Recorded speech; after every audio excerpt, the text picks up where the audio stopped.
大家好啊！今日着咗新鞋第二次，我呢對襪咧厚啲，因為我有少少損啊隻腳，所以咧黑色嗰啲襪咧好薄啊。呢對鞋又鬆咗啲咧，咁我着對厚啲咯。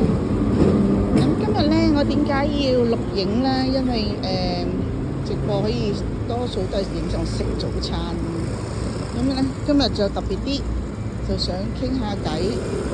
等緊車啊嘛，因為冇嘥時間同我啲聽眾報告啦。咁咧，琴日收到個好消息，亦都睇到啲好無聊嘅短信喎。哇！而家啲短信咧短信咧真係層出不窮。咁啊咩呃人嘅方式都有啊。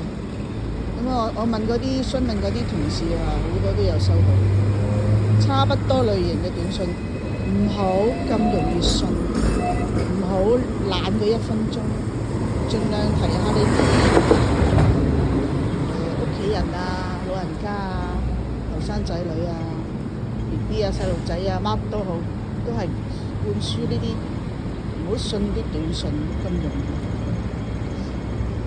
好啦，我見到有個叮叮嚟咯喎，咁我一陣間睇下直播開唔開啦，係咪啊？咁早晨啊！大家講聲早晨，記得咧有時間就食個開心早餐，冇時間都要買啲中意食嘅嘢返公司慢慢嗒，早啲返去咯，冇咁多人嘅時候慢慢食咯。我有時都係咁樣趕唔切，好嘛？好啦，而家係預備開始上叮叮啦。今日我會食粥嘅，食粥播啊！咁我電話可能冇乜電，我帶咗個叉電線，都唔知用唔用到。而家好多地方都有叉電㗎，食嘢啲地方或者公眾地方。希望見到大家啦，拜拜。